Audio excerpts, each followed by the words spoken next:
આવો વૈષ્ણવી સત્સંગમાં આપ સૌનું હાર્દિક ભર્યું સ્વાગત છે। તો ચાલો ભક્તો, આજે આ વિડીયોમાં આપણે શ્રીયંત્રની પૂજા શા માટે કરવી જોઈએ અને કરવાથી આપણને શું ફળ પ્રાપ્ત થાય છે, લક્ષ્મીજીની પ્રાપ્તિ કેવી રીતે થાય છે તે આપણે આ વિડીયોમાં સાંભળવાનું છે। તો શ્રીયંત્રની પૂજા શા માટે કરવી જોઈએ? તો શ્રીયંત્રને સર્વશ્રેષ્ઠ યંત્ર માનવામાં આવે છે, દેવી લક્ષ્મીનું પ્રતીક છે અને શુભતા, ધન, સમૃદ્ધિ અને આધ્યાત્મિક શક્તિ પ્રદાન કરે છે। શ્રીયંત્રની પૂજા કરવાથી જીવનમાં શાંતિ, ધનની વૃદ્ધિ અને મનની શક્તિ મળે છે। તો શ્રીયંત્રની પૂજા કરવા માટે મહત્ત્વના કારણો। તો ધન અને સમૃદ્ધિ માટે શ્રીયંત્ર માતા લક્ષ્મીનું પ્રતીક છે, તેથી જે લોકો આ યંત્રની પૂજા કરે તેઓને આર્થિક મુશ્કેલીઓથી મુક્તિ અને સમૃદ્ધિ મળે છે। તેમજ શ્રીયંત્રના સ્પંદનો અને મેથેમેટિક ડિઝાઇન હેતુસર ઉર્જા ઊભી કરે છે, જે નકારાત્મક શક્તિઓ અને વાસ્તુદોષ દૂર કરે છે। તેમજ શ્રીયંત્ર ધ્યાન કે પૂજા કરવાથી મન એકાગ્રતા થાય છે અને આધ્યાત્મિક ઉન્નતિ થાય છે। વ્યાપારમાં વૃદ્ધિ, નોકરીમાં પ્રગતિ અને કારકિર્દી માટે ઘણા ઉદ્યોગપતિઓ શ્રીયંત્રની પૂજાઓ કરે છે। શ્રીયંત્રની પૂજા કરવાથી શુક્ર અને ગુરુ ગ્રહના દોષ દૂર થાય છે, તે જીવનમાં શુભ સંયોગો સર્જે છે। શ્રીયંત્રની પૂજા કેવી રીતે કરવી? તો શ્રીયંત્રની શુદ્ધ એટલે કે સવારે સ્નાન કરીને શ્રીયંત્રને ગંગાજળ અથવા કુંભ જળથી શુદ્ધ કરો, પછી તેને કંકુ, ચંદન, ફૂલ અને અક્ષતથી શણગારો।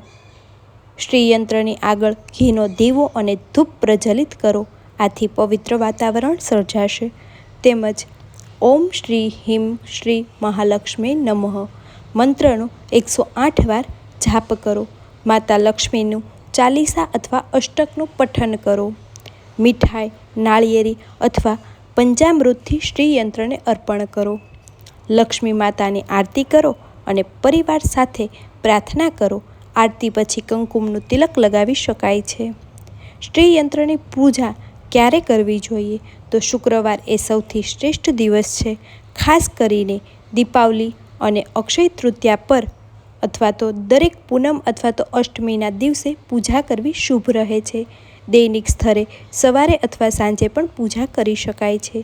શ્રીયંત્ર ક્યાં લોખંડમાં રાખવું જોઈએ? તો સુવર્ણ, સોનું એટલે કે શ્રેષ્ઠ અને અખંડ લક્ષ્મી કૃપા રહે છે। રજત એટલે કે ચાંદી ઘરમાં સમૃદ્ધિ માટે, તાંબુ અથવા તો કાંસુ વ્યાપાર અને ઉદ્યોગ માટે, અષ્ટધાતુ તમામ દોષ દૂર માટે શ્રેષ્ઠ છે। શ્રીયંત્ર ક્યાં રાખવું જોઈએ? તો પૂજા સ્થળ અથવા તો ધન સ્થાન જ્યાં નાયણા રાખવામાં આવે છે, વ્યાપાર સ્થળે કે કચેરીમાં સકારાત્મક ઉર્જા માટે રાખવામાં આવે છે, તેમજ પર્સમાં અથવા તિજોરીમાં ધન વૃદ્ધિ માટે રાખવામાં આવે છે, તેમજ મેડિટેશન રૂમમાં એટલે કે મનની શાંતિ માટે પણ રાખવામાં આવે છે। તો શ્રીયંત્રની પૂજા કરવાથી શું મળશે? તો આર્થિક વૃદ્ધિ અને સુખ સમૃદ્ધિ મળશે, નકારાત્મક ઉર્જા દૂર થશે, મનની શાંતિ અને ધાર્મિક વિકાસ થશે, વ્યાપાર અને કારકિર્દીમાં સફળતા મળશે, વાસ્તુદોષ અને ગ્રહણ દોષનું પણ નિવારણ મળશે। તેમજ શ્રીયંત્ર એ એક શક્તિશાળી તંત્ર છે, જે જીવનમાં સકારાત્મક અને ધન પ્રદાન કરે છે।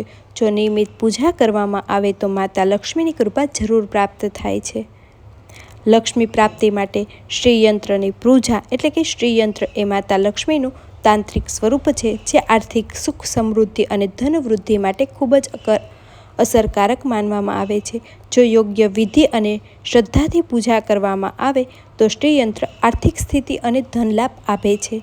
શ્રીયંત્રની પૂજા દ્વારા ધન પ્રાપ્તિ અથવા તો લક્ષ્મી પ્રાપ્તિ કેવી રીતે થાય છે? તો શ્રીયંત્ર એ બ્રહ્માંડની ઉર્જા ગ્રહણ કરીને ધન, સમૃદ્ધિ અને શાંતિમાં રૂપાંતરિત કરે છે। ધનના અવરોધને દૂર થાય છે અને પૈસા ટકાવી રાખવાની શક્તિ મળે છે।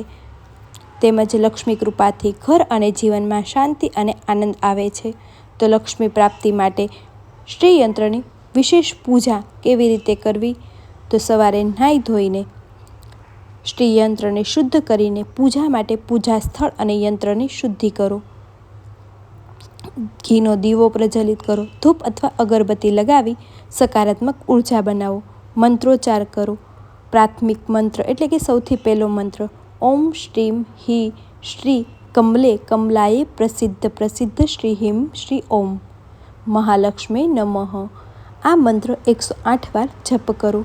પછી બીજો મંત્ર જે શક્તિશાળી બીજ માટે છે ઓમ શ્રી મહાલક્ષ્મી નમઃ. જે શક્તિશાળી બીજ માટેનો મંત્ર 1008 વાર શુભ માનવામાં આવે છે. યંત્ર કે સક્રિય કરવા માટે ઓમ હિમ શ્રી ક્લીમ શ્રી યંત્રાય નમઃ. આ યંત્રને સક્રિય કરવા માટે ઉપયોગ થાય છે. તો લક્ષ્મી માતાના સ્ત્રોત પઠન તેમજ શ્રી સુક્તમ પઠન કરવું ખૂબ શુભ છે. લક્ષ્મી અષ્ટક અને લક્ષ્મી ચાલીસાનું પણ પઠન કરી શકાય છે. ભોગ માટે મીઠાઈ, ખાંડ, કેસરવાળું દૂધ અથવા ફળો માતા લક્ષ્મીને અર્પણ કરો. ખાસ કરીને કેજળું અને લોટના દીવા અર્પણ કરવાથી ધન લાભ થાય છે.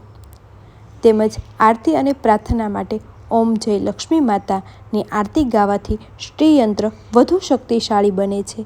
પૂજા પછી શ્રીયંત્ર પર ફૂલ ચડાવી હાથ જોડીને પ્રાર્થના કરો. દાન અને દક્ષિણા તો લક્ષ્મી કૃપા માટે ગરીબોને ભોજન કે દાન કરવું શુભ છે. શુક્રવારે માતા લક્ષ્મી માટે શ્રેષ્ઠ દિવસ છે. રોજ સવારે અથવા સાંજે 15 થી 20 મિનિટ યંત્રની પૂજા કરવી. શ્રીયંત્રના ફાયદાઓ તો આર્થિક વૃદ્ધિ અને ધન લાભ થાય છે. શ્રીયંત્ર એક શ્રેષ્ઠ તાંત્રિક ઉપાય છે જેનાથી લક્ષ્મી પ્રાપ્તિ અને જીવનમાં સમૃદ્ધિ પ્રાપ્ત થાય છે. જો શ્રદ્ધાથી પૂજા કરવામાં આવે તો માતા લક્ષ્મીની અનંત કૃપા પ્રાપ્ત થાય છે. તો આવી જ રીતે શ્રીયંત્રની સવાર સાંજ આપણે પૂજા કરવી જોઈએ જેનાથી લક્ષ્મી પ્રાપ્તિ થાય છે તેમજ ઘરમાં સકારાત્મક ઉર્જાની પણ પ્રાપ્તિ થાય છે. જો આવી જ રીતે આવા જ વિડીયો સાંભળવા માટે તેમજ શિવપુરાણ, ગુરુડ પુરાણ તેમજ વ્રત કથાઓ સાંભળવા માટે ચેનલને સબસ્ક્રાઈબ કરી દેજો. અને હા, જો આ વિડીયો પસંદ આવ્યો હોય તો વિડીયો લાઈક કરી દેજો. અને હા, કમેન્ટમાં જય લક્ષ્મી માતા લખવાનું નહીં ભૂલતા.